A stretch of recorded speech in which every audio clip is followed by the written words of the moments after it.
Yeah, you ready now. Toka kichwani hadi kwenye karatasi, na maana ni mawazo kwenye mtindo wa verse. Kwa taratibu au kwa mwendo kasi, iwe katuni au komesho, boringo mpaka dansi. Hardcore bado hajapata nafasi ya tikisa uelewi bila kuwa na kamusi. Napata mzuka kila naposikia biti, na mwaga flavor na nyanyua watu kwenye viti.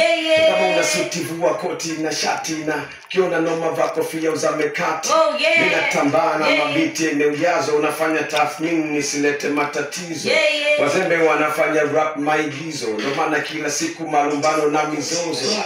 Ni vigumu kunijua nikichill, na wakati traki yangu unaijua na unaifeel, na tapatana ukifanya kazi real, na kama ukifanya ovyo utabounce kwenye deal. Unamwaga wese na unataka zima moto, au unataka raha na unakaa kwenye ghetto. Nimekomaa toka enzi za roketo, kuwacha sanaa kwangu mimi kama ndoto.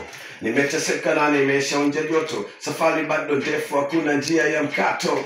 Watu wangu vipi? Mbona sori makofi? Kama mnajua TK number 1, watu wangu vipi? Mbona sori makofi? Mikono yenu hewani. Kama mnajua hip hop number 1, girl band, that's why na wachapa, huh? Style time don't make more pepper. Napenda ufahamu level yangu iko tapa. Muziki kwenye damu, haki yako kuniogopa.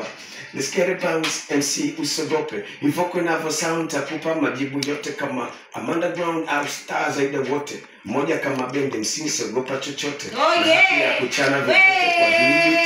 Style yoyote ili enjoy shabiki.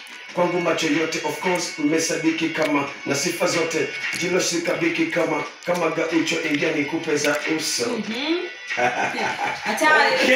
Anaitwa G-Raw Don. Bana karibu sana Tanga. Nilikuwa nasema na nyumbani lakini